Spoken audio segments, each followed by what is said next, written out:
Steve Riddle, what's going on, dude? I'm good. Glad to be back for another round of these. Yeah, here we are. You got lucky last time. Last time you kind of had a home run of a match with Bianca Belair versus Asuka. That match delivered at WrestleMania. Do you think that this Omos versus Seth Rollins match is going to deliver? Um, I think the expectations are obviously very low, but I mean, this is Seth Rollins we're talking about. He's never going to take any match off, so he's going to work his ass off to make it work.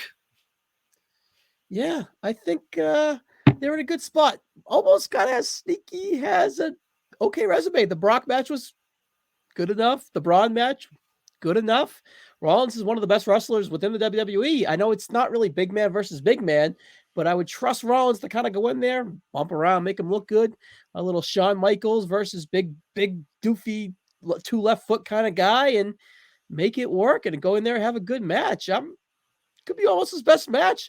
The sentiment of Rollins's statement in the face to face or face to chin or face to chest, whatever they had, was that he's going to go out there, make him famous. And doing that, by having a really, really good match that when people don't really think that they're going to. So I think they're setting it up to kind of go out there and do that. So I don't know. Like people within the WWE see a lot and almost obviously. He's a free agent. Are you going to sign him? I don't know about me, but it'll be interesting to see where he does go. I mean, because I did find that very interesting that they had him as a free agent and not assigned to a specific brand. Yeah. I wonder if they're gonna, because it wasn't just him. It was there was I think like one or two other people that they did that as well. So I guess it'll be interesting to see what they do, because I think they said the brand, like the effects of the draft take place after Backlash. So I guess it'll be interesting to see if he does just stay a free agent and floats, or if he does get a specific brand. Yeah, so MVP negotiated free agent status for Omos is the storyline, and it's along with Dolph Ziggler, Mustafa Ali, and Von Wagner. So, quite the mix of characters and wrestlers there. I think it's a cute way of kind of like, we're not sure how the roster is going to shake out. We don't necessarily need these guys in a program right away, and we want to send some of them guys to NXT. So by calling them free agents, they can show up in NXT and leave whenever we're done with them.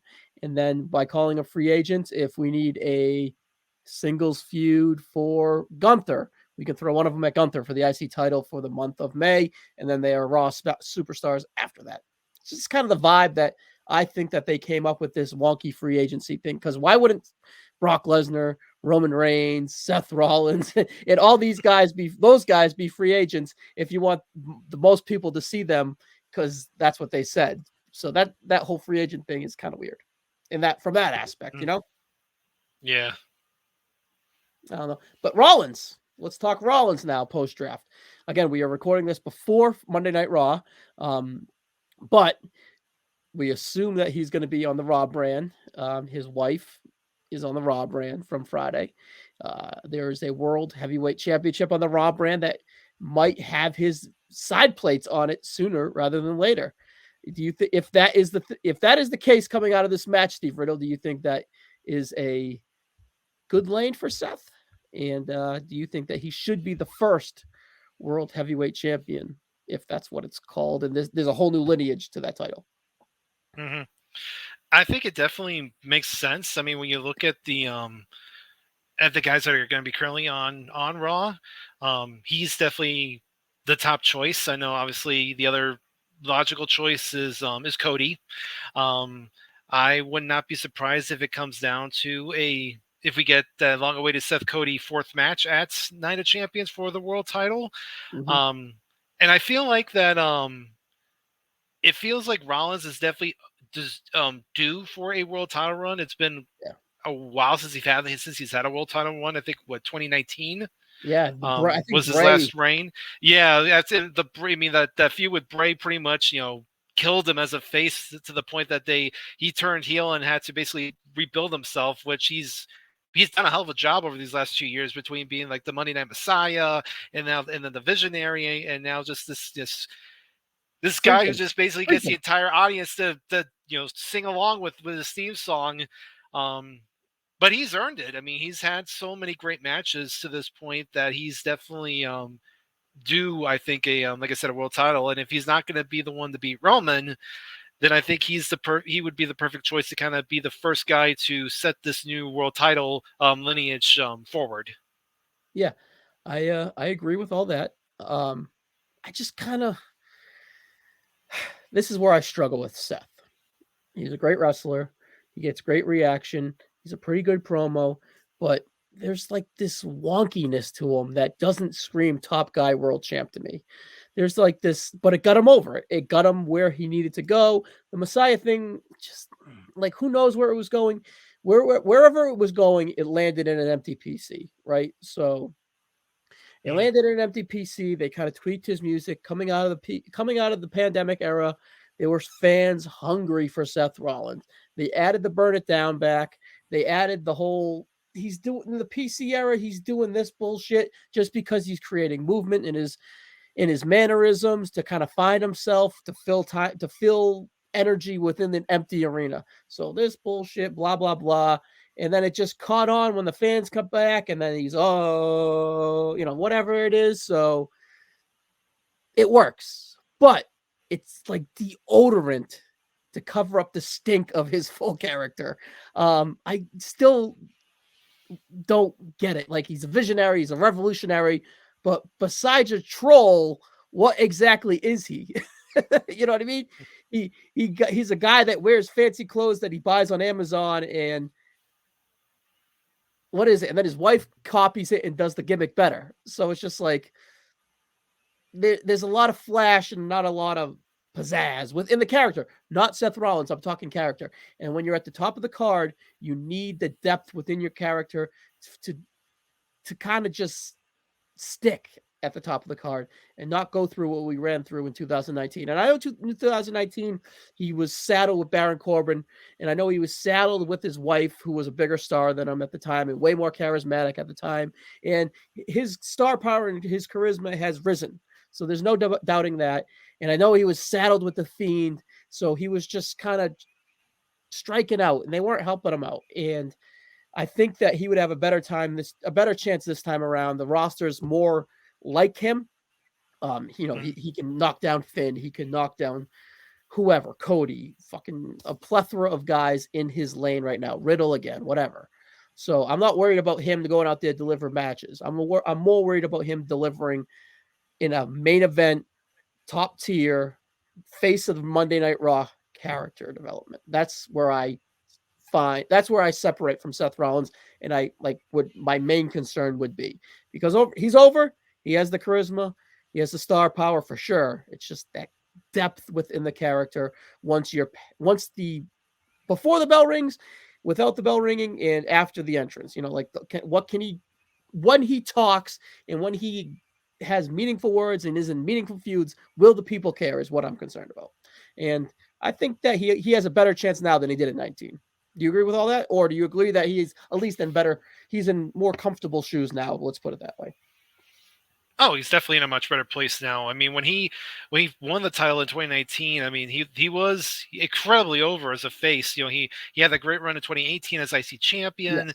And he had earned a chance. But then, like you said, they saddled him with Corbin for all those months, and then they had him and Becky team up, and that hurt him as well because like you said, Becky's a bigger star than he is, and he rebounded a little bit with the Brock feud throughout the summer. But then once he got put with the Fiend, it just, like I said, it was done. He was done. The fact that right after he lost the belt, he turned heel 2 months later. That's how bad it was. But like we said, he definitely rebuilt himself back up. He's incredibly over, and I do agree with the point that there needs to be a little bit more depth with the character. But I think he's the kind of guy that can definitely make it work. And when you look at just who we have on the Raw roster just as of now, I mean, between Cody and Drew and Riddle and Gunther, we've already got a pretty strong Rollins, roster. Gunther, let's go.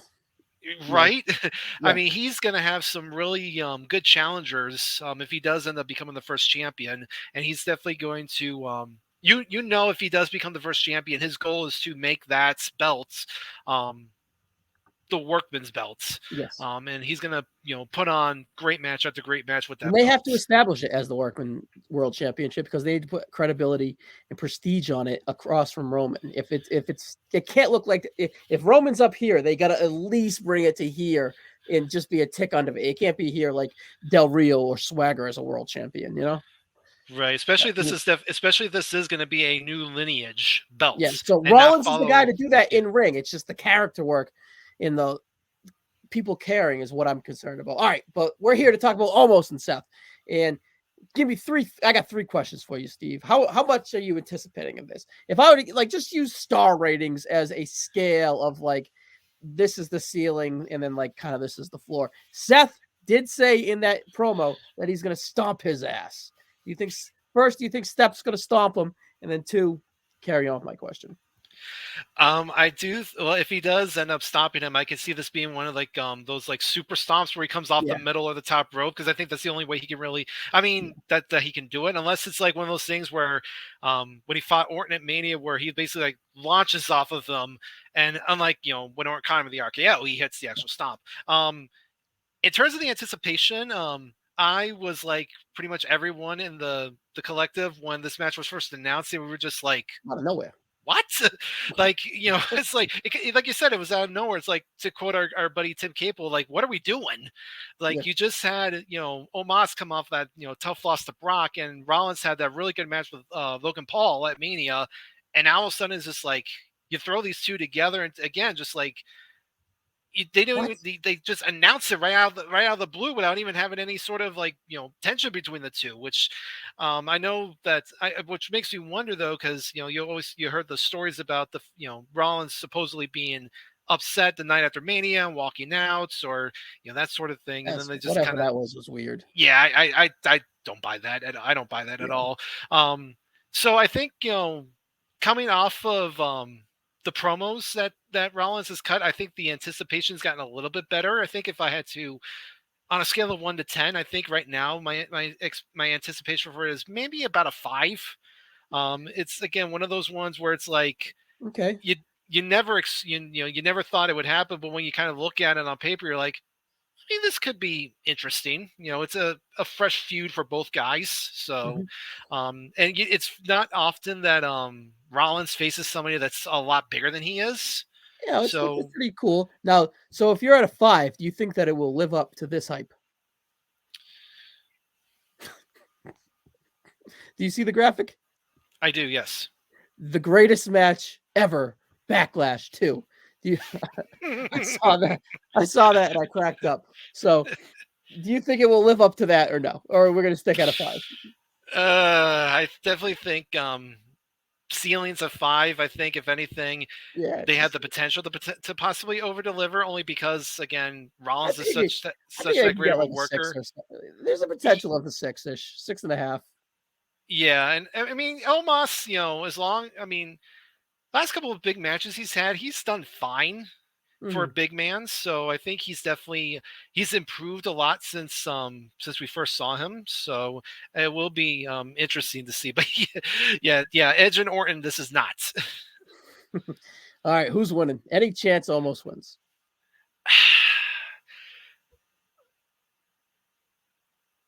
No, I don't think so. I mean, as much as I'm sure they probably I mean, they obviously think enough of Omos to give him such a big moment, but if Rollins is the heavy favorite right now to be the first world heavyweight champion, he has to win. He can't go that with a loss. So yeah, I agree. So it's Rollins' game. He should win. But Steve, that's all we got for this match. Anything you would like to plug, buddy? PTB Pop Experience is where you can find me. Pop Goes to Classics, Making Mount Rushmore, Video Jukebox Song of the Day, all going strong. Also on the wrestling feed, me and Grooney have Extreme Resurrection, that's going strong. And then I kind of just pop in and out here and there with these. So that's pretty much where you can find me. Also, in addition, the PTB Facebook page. All right, cool. All right, Steve. We'll see you on the next one, buddy. Mm-hmm.